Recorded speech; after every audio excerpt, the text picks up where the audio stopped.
All right, guys, welcome back. This is Doa. With me is Wolf, and this is the GSL Team Ace Invitational. How about that video during the break, man? That was that's crazy. That was it was like Speed Racer meets those like Bratz dolls they have for girls. That's kind of what it reminded me of. I don't know. Well, you know, 21 is quite popular in Korea. Really videos are violent. Yeah, you know, they have some violent videos, I would say. I don't know. I don't have an explanation for it, I guess. And, you know, sometimes when someone tries to attack you with a sword and you put your arm up to block it, you can block a sword with your arm. I don't know. I wouldn't recommend trying that at home. Personally, don't get any wrong ideas from Wolf here, actually. You would need a shield, preferably made of metal, but like leather or wood would suffice sometimes as well. If you're in like a tournament melee, then a wooden shield is okay because the sword's going to be blunt. Well, you know, if you're going to try to block a sword with your arms, at least be certain beforehand that you no longer need that arm that you're going to block it with. Well, yeah, that's okay. If you're certain of that, then okay, it's fine. If you want like a hook like a pirate or something, then that's okay, but just be prepared. Be prepared for the consequences.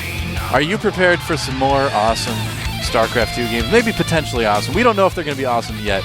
We'll see. They're good matchups. That's what we can say. If the pattern continues, I think they'll be awesome. We've done some pretty good games today. Entertaining games. We have had a lot of games where players have counterattacked. We've had strange base races. We've had the Zerg Death Ball. We saw that as well. And Compost in our first game. So we're going to see Bomber play here again, our only Terran of the day. Plays against CoCa on dual site. A relatively small map. Are you ready, Doa? I am ready for a TVZ. Let's get in the game. Let's do it. Roses on your grave? Well, that's nice. He's a very considerate young man, isn't he? Yeah, I like that. All right. Well, on the left side of the map, we have our red Zerg from the Team Slayers. It is Slayers CoCa. And on the right side of the map, from the Team Startail, it is Startail Bomber. You know, every time I hear his name, I think about when he was at, like, I think it was MLG or something like that, and they asked him if he had any trash talk, and he said, like, in, like, the sweetest little voice, he's like, "Are you ready for bombing?" And I was like, "Oh, Bomber, you are just a delight, aren't you?" A diddle delight? A diddle delight. I can't even talk straight when I'm thinking about him. All right, so let's get serious, man. Esports is never going to grow at this rate. All right. Hatch first for CoCa. Very normal, of course. Why wouldn't you want to go hatch first in TVZ? In most cases. There are reasons not to, but in most cases you do see that Bomber's going to put on a little bit of aggression with the bunker here, but you know, it's probably... So he puts on some bunker aggression. He like starts building a bunker. He's putting on the bunker aggression. The building's just like sitting there harmlessly. The drones are like, "We got to take care of this." Well, bunker's a funny word. It just sounds funny to say, bunker. But yet it strikes fear into the heart of so many players. As you can see, though, CoCa perfectly ready for it. Bomber just denying a little bit of mining time. This one, Marine and SCV. I don't know, man. He's really not... You might even say that strategy was debunked. Debunked. Is the opposite of debunked bunked? I don't know. That's a good question. If something's true, is it just bunked? I don't think that makes any sense, I think Wolf. it's just true. Could be. Myth bunked. All right. Myth bunksters. Myth bunkers. Oh, that Overlord. There's like a bunch of trivia questions actually you could ask about bunkers, man. They're changed so often. It's like in patch number 7 was the bunker time reduced. I think they did that at BlizzCon. They asked which patch was bunkers not changed. It's like a trick question. No, that was patch 7.0.1.2.1. Dual flame. Reactor. I can't even talk. I give up. Let's start over. Start over. All right, never mind. Reactor and Hellion Expand from Bomber coming out right now. Of course, you know, if anyone's been watching StarCraft 2 lately, they'll know that this is the safest opening against Zerg, the most common. He sees the factory, he sees the command center, he doesn't see the reactor, but he knows that it's there. I know, he knows that it has to be there. He's like, I probably shouldn't have made these Zerglings anyways. He's like, I already knew what he was going to do. Yeah, I mean, he's putting down some spine crawlers now. He's going to have enough queens to prepare for this, most likely. But look at this, Bomber actually making a Marauder as well, so he may actually do a little bit of Hellion Marauder aggression in anticipation of the roaches that a lot of Zerg players have been making when they see the Hellions. It's like countering the counter. It's like a dream within a dream, Wolf. It is a dream within Yeah, Bomber is real. I don't know. I think so. But what level of reality is this? That's a good question, man. Yeah, I don't know. Are we like seeing this within, you know, like Bomber's dream right now? Well, we're seeing Queen get roasted by the Hellions. We're just observers here, man. We are. We're seeing two people who exist in the physical plane competing using things that don't exist in a false three-dimensional reality. That's very true. Yet it's very real. But 3D portraits are on. Oh, well that just adds a whole nother level to it, doesn't it? I don't know. All right, pretty quick lair on the way for CoCa. He did opt to get his Baneling Nest first as well. So I'm thinking we're going to see some pretty standard Mutiling Baneling here. Yeah, I think you're right. Yeah. They're pretty normal. A little bit quick. They can try to sneak it out a little bit faster. Yeah. Now Bomber sees that CoCa's not biting on the whole Roach thing, so he did switch it over. He's getting Siege Mode and Siege Tanks now. So a pretty normal game from him as well. He's going to be not quite as Marine heavy, you know, as he was in that game on Daybreak. Yeah. Yep. He's going for a more standard play, and the reason he was able to do that build that he did on Daybreak was because his opponent, you know, just did that veiled aggression. Yeah, exactly. Yep. Yep. You do see some players, a lot of players like SC and Gumio, they just do it, you know. Yeah, they just do it. Yeah. Like oh, Nike is this StarCraft players? Just do it? Is this Overseer going to get away? Wow. Got away, man. That is the kind of scouting you want to do. That is impressive. I like it. Keeping that Overseer is alive is something that you don't really expect, I guess, as a Zerg player, but it's kind of a nice little bonus. Yeah. Now, Baneling speed is on the way, but it's not going to be done in time for this push. Look at that. I'm really a Marine. Look at how much like a Marine I am. SCV ready. Oh, wow. This is great. He's actually able to see exactly how much time he needs. Yep. Oh, he's actually going to just took the watchtower. Yes. Well, so CoCa knows this push is coming. Will he prepare in time? This is a very standard really good push. timing by Bomber, actually. Yep, the Spire is almost out. Makes the Zerg choose between, you know, Mutalisks and other units. Yeah, he's going to have to choose, do I want Banelings or do I want Mutas? Banelings. Oh, he is going to pull back? Yeah, he's going home. Huh. Well, like, right. everything is lining up. The stars are aligning. He doesn't have Baneling speed. Well, the Spire just finished. And, like, he's, like, at his doorstep, and he's like... That would have been a good push. That would have been a good timing for the push, but Bomber deciding to play things safe. This is what, you know, you and I were talking about this with Bomber.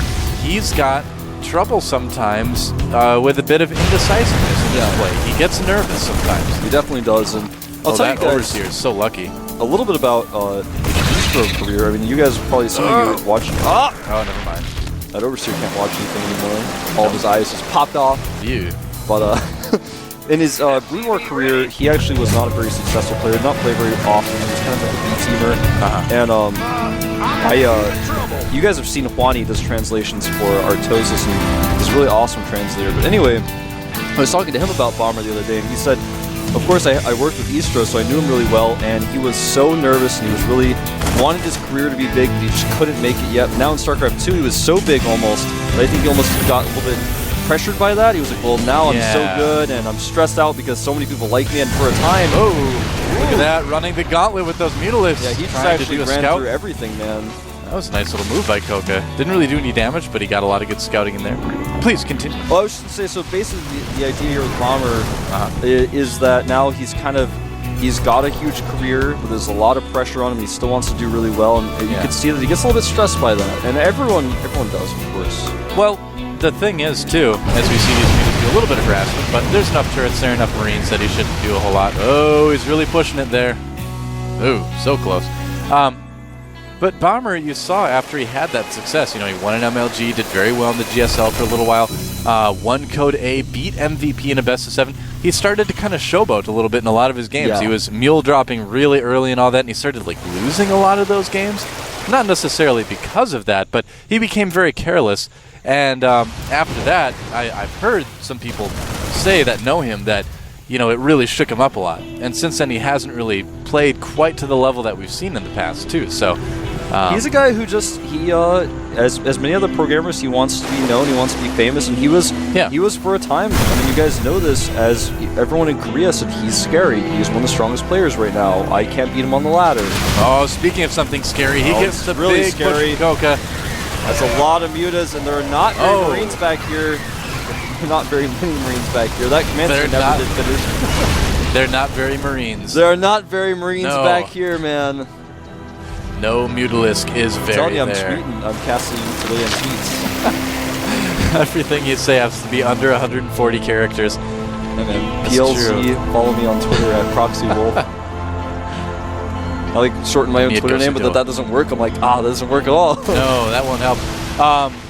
He cannot make that command center. No, he's not. Oh man, he actually 7 hit points. Oh, nice cancel just in time. He like dodged the blade form with this cancel. Like the sickest cancel. Now this is a pretty good position that Bomber has right now. Yeah, he's in a place where it'll be tough for CoCa to engage. He's actually going to kill that hatchery, possibly. Well, nope. Tank gets picked off, and the hatchery goes down. Here comes CoCa. Does he have enough trying to flank with the Banelings and Zerglings? He may very well have enough. I think he does. Yep. Yeah, there's no all problem. Those coming in. Does clean this up. He did lose the hatchery. Yep. Bomber even things up on bases, so that's kind of the main objective of that. And if you look at what he's got back home there, he's not doing too bad as far as units and supply goes. He's about 30 supply down, but that's not so bad. Is that actually 3 starports? It is. What? All right, this is on 2 base. This is officially strange now. He has had to cancel 2 command centers, keep in mind. So his economy is not the best right now. I can't imagine what he's really planning on doing with this, just for the simple fact that he doesn't have enough Marines to really handle these mutas at the moment. I wonder if he's maybe going to go like 3-port Banshee or something like that. Well, he or did see a Seeker Missile, possibly. He did see a Corruptor or 2, and he may be thinking, he's going really fast. He's already started Viking production. That's true. But like the timing of this is not normal by any scope of the means. Yeah, he's just making 3 Vikings. What am I saying? I'm just agreeing. I'm like, whatever. I don't know, man. By any scope of our reality, I guess. That's right. Well, I understand what he's saying. I don't even notice. I just keep talking. I'm like, yeah, Wolf, I get it. So he is making Vikings. I think you're right. I think he did. He is thinking really fast Broodlords. You know, sometimes they get criticized for being like he might be going Seeker Missile, but it's just because I want it to happen. I'm sorry. I know it's a bad spell. Everyone kind of wants it to happen. I want it Even to happen. people don't want it to happen. Hey, man, Bombers. They're denying it. They want it to happen. Well, that Zergling is going to kill that command center by himself. Oh, not anymore. Bomber has gone Seeker Missile in TVZ as well. Look at this. That Viking did not live very well. And now he's making medevacs. The Viking did not live very well. You're like, well, he was an addict, you know, and he never really, he was not a good father. We just came out of the starport, lived for about 0.25 seconds and died. It was not a well-lived life. He never really had a steady girlfriend. That's what happens when like everyone you talk to in Korea speaks in broken English. You like sort of start doing it. Well, that Viking count is actually getting to be quite good. And I was going to talk about this a little bit earlier, but we started talking about like our realities being different and like tweeting our words and like 3D portraits. But what Vikings would be good for in this case, even before Broodlords, is if your mutas are bouncing back and forth from the natural to the main and avoiding your Marines, you can use the Vikings to catch them quite a bit. This is the bravest queen. She is like, I'm going all the way to kill this Hellion. She's like, I'm Joan of Arc queen. Oh, her toupee popped off. Did you see that? I saw that, man. You have to watch for that. Queens wear toupees and they pop off sometimes when they die. That queen must have been made by a drone that made a hatchery, and that drone was killed by a Hellion, so she came to get revenge. Yes, so. Dedicated. Wait, what in the world? Those Vikings. It's a bit peculiar. Well, I think Bomber is kind of to a certain extent being like, all right, so there, no Broodlords for you. And now he's also got this force where he's like, well, I'm actually going to push out soon. Oh, and I think that's a lot of lings here. The tanks are on the other side of that gap as the Marines. That is very bad for Bomber. He gets back just in time, but this is dangerous. The Vikings, though, you know, make it so the mules if they try to retreat, they're always taking fire. Dude, this is so strange. All right. Because the Vikings will never win against the mules in a strip fight, and you can't kite mules with Vikings, but that range just allows extra firepower against the mules as they're retreating. It's like we're back to beta again when there's a strategy forum threads that are like, how do Vikings do against Mutalisks? And everyone's like, well, they're terrible. And one person's like, well, no, I had this one game in Silver where I killed a bunch of mutas with my Vikings, so I think there's real potential here. people are like, well, no, that's not right at all. Well, see, now as the Mutas try to run away, they take a lot of Viking shots. That's true. I really like this. It's. I don't think this is what Bomber intended to do, but he's making it work okay. Well, I've seen people intentionally do this when they're struggling to deal with the Muta harass when they have a low Marine number, which is exactly what Bomber had at the time. And it's a two-fold plan. Part one of the plan is to kill Mutas. 12-step plan. And the second part is you can use it to deal with Brood Lords, or make it so your opponent just refuses to make Brood Lords. You'll just do something else, like Ultras, for example. Now this is kind of interesting what CoCa is doing as well. He's going Ling Muta like it's Brood War or something like that. Oh, that Queen Fade did not pop off. And his expansion there is going to be in some trouble. He's actually not going to save it, I don't think. We are actually seeing the strangest games today. You realize that? All right, wow, these wow, guys are playing these games online as well, so it's not, it's similar to our last tournament where they're playing in their own little environment, and they're like kind of in ladder mentality right now, I think, to a certain extent. They're feeling a little bit more comfortable. They're feeling a little bit risky. The risks for this tournament aren't quite as great here. Here's a big push from CoCa, though. And nice micro by Bomber for now, but I don't think he's got enough stuff. Yeah, he just needs to pull back. Yeah, right now the supply is 163 for CoCa to 159 for Bomber. Yeah. Other commands are being made. CoCa's got maps.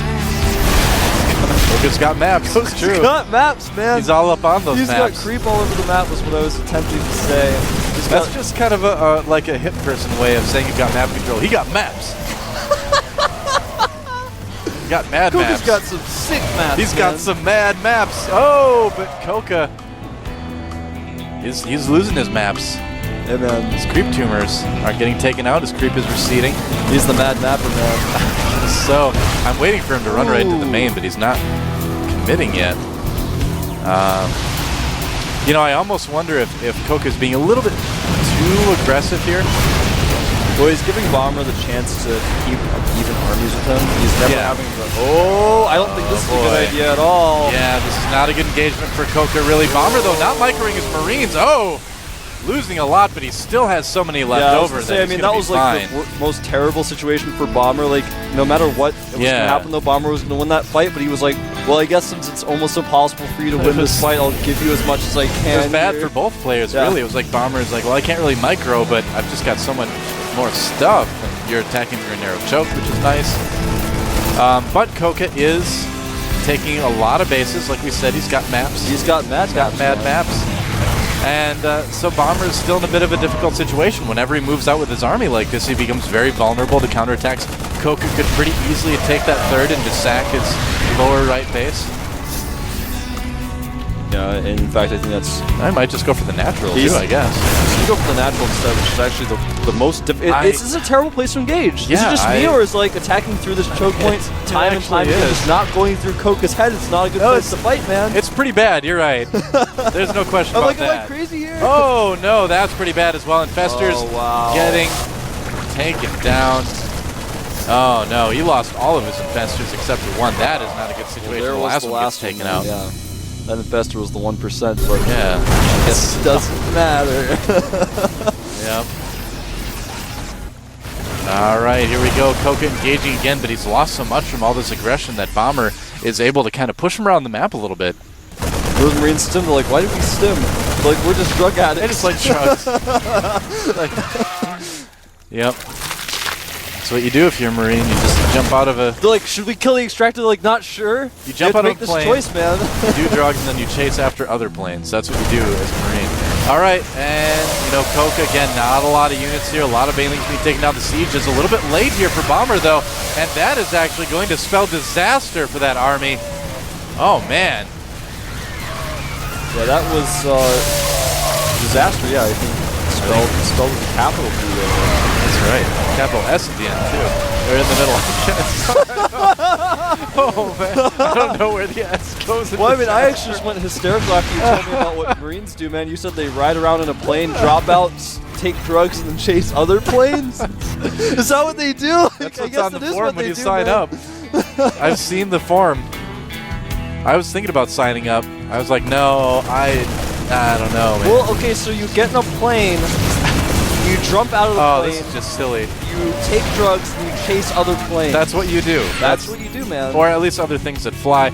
Well, that medevac is not very threatening with nothing inside of it right now, but it will be able to do a little bit of scouting before it dies with a single Mutalisk. No one Mutalisk is like, well, I guess I'm just going to keep throwing worms at this. Well, up the upper left part of the map, it looks like there's something going on there. Yep. Looks like some Zergling aggression here. CoCa just... fungal those. Oh, wow. All over the map. I don't think they have enough those. for fungal. I think he's not going to fungal those. Right, is he? I don't know if he has enough. No, he's using look it how for many Infested Infested Terrans he dropped. Look at that. Look at that. That's irresponsible what he's done. All right. Look at that line of SCVs. That's just... Imagine those fungled, man. I know. I'm imagining it. It makes me uncomfortable. Makes me a little uncomfortable too, man. I think I have like one of those weird phobias. I feel like they should really change how fungal growth looks, because I think people might have phobia to bubbling things. Yeah, they might. I don't know. Make a threat about that.